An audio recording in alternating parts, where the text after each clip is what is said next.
Hello everyone, welcome back, Thank you for joining me. If you're a subscriber, hi, hello again.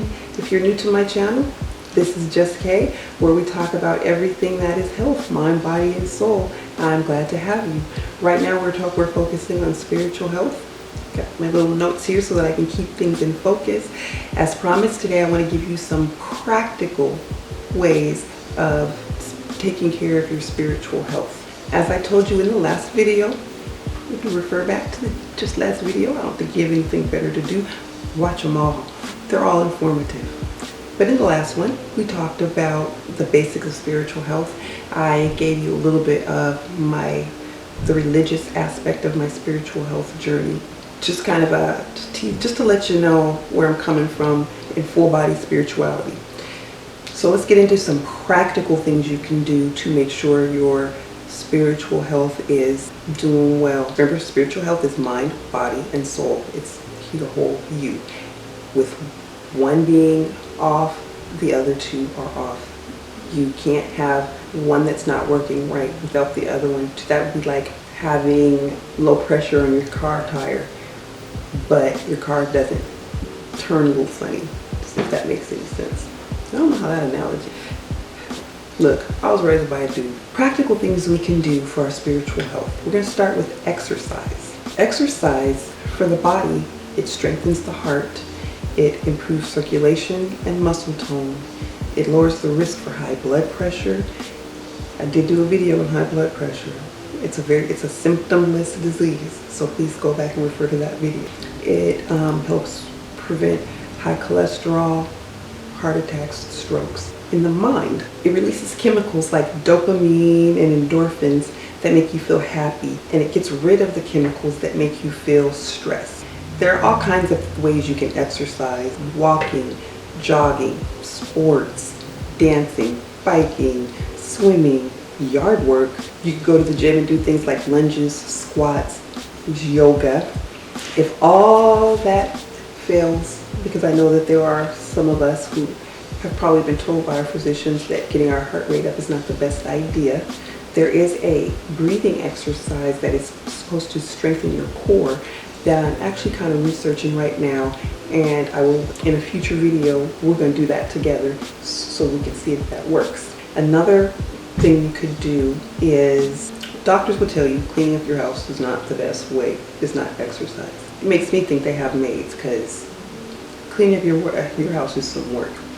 The point is in getting your muscles moving and getting endorphins flowing. Mind is a devil's playground, and that devil comes in the form of them chemicals that bounce around in your brain, making things appear to be sometimes worse than they are, or slammed in your face as bad as they are when they're bad. Another thing you can do that is really important to your mind in spiritual health is meditation. Meditation is a way to engage in contemplation or reflection. It's a mental exercise for the purpose of reaching heightened awareness, spiritual awareness, and consciousness. There are many different styles of meditation. There is mindfulness meditation. That's being present in the moment, trying to keep your mind present in the moment. There is focused meditation, and that is you're intently focused on a particular thing in your mind, geared to keep you focused on just that thing and not let your mind stray. There's movement meditation, where you move gently and slowly at a slow pace. There's progressive relaxation. That's where you breathe in relaxing and then you breathe out tensing. Don't quote me, it might be vice versa. There's also visualization meditation, and that's picturing positive images or using mantras. I use mantras. Mantra is something that you say to yourself over and over and over again. You say it, you write it. I've done things from writing mine every morning to standing in the mirror and verbally saying it myself. It's a way to trick the brain into believing or knowing what you're saying. For example, one of my favorite mantras is, I am enough. I've got it hanging up in my bathroom. I say it in my mind when I get up, because I am enough. Sleep deprivation is one of the, or too much sleep, so lack of or too much sleep is another one of those things that will mess with your spiritual health. Sleep deprivation is caused by a lack of or reduced quality in sleep, where too much sleep is exactly the opposite, a constant overabundance of sleep. In both cases, it prevents your immune system from building its forces. We talked about circadian rhythm and how it messes with, we'll go over that in a minute. It also affects your digestive hormones. You have digestive hormones. One is called leptin, and it tells your body when you've had enough to eat. The other one is called ghrelin, and that is like an appetite stimulant. So if you're sleep deprived or getting too much sleep, those hormones are off. It makes it more difficult to focus, it impairs your judgment, it increases irritability, and it affects your memory.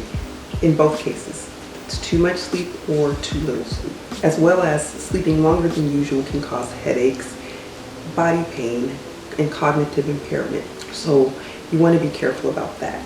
Now, I mentioned circadian rhythm a minute ago, and I've mentioned this in a video before, but I'll say it again, that a circadian rhythm is a 24-hour clock that your body has, and it helps control your sleep and your wake cycles. What happens is your brain receives signals based on your environment and activities, and it activates certain hormones that alter your body temperature.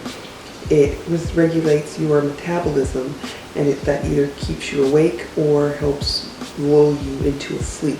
And so your circadian rhythm being off can be the catalyst to too much sleep, too little sleep, or vice versa. Too much sleep or too little sleep can throw your circadian rhythm off. And if you're understanding my point in these channels, you're understanding that one little thing is the start of a chain of events in your body that can go wrong. Consistent stress and worry is another thing that can mess with your spiritual health.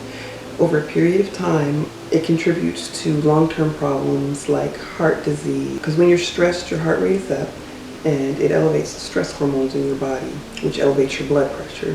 And again, refer to my video on hypertension, which is a very serious, very silent disease that kills so many of us, especially people of color.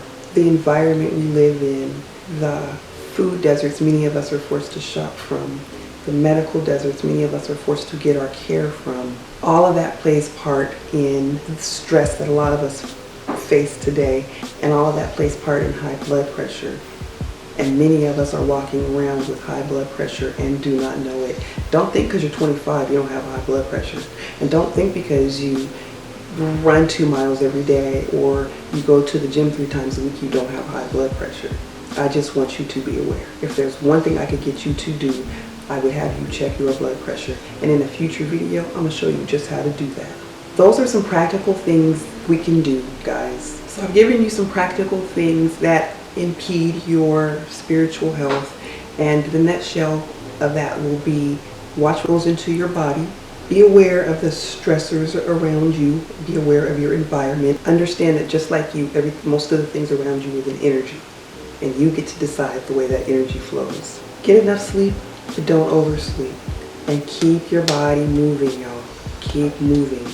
In my next video, we're going to talk about some more alternative things I've come across in my spiritual health journey that will be more spiritual related. And in a future video, I will even give you some of the benefits that I've learned from the different religious doctrines that help my spiritual health. I know this was a kind of short video, guys, but really it's almost Thanksgiving and this girl gotta get in the kitchen. In fact, I think I'm gonna have you join me next week while I make a vegan sweet potato pie and we can talk about some more spiritual health. That's all for now. I thank you and I appreciate you for joining me. Please like and please subscribe. Click the bell so that you get a notification. I do videos twice a week.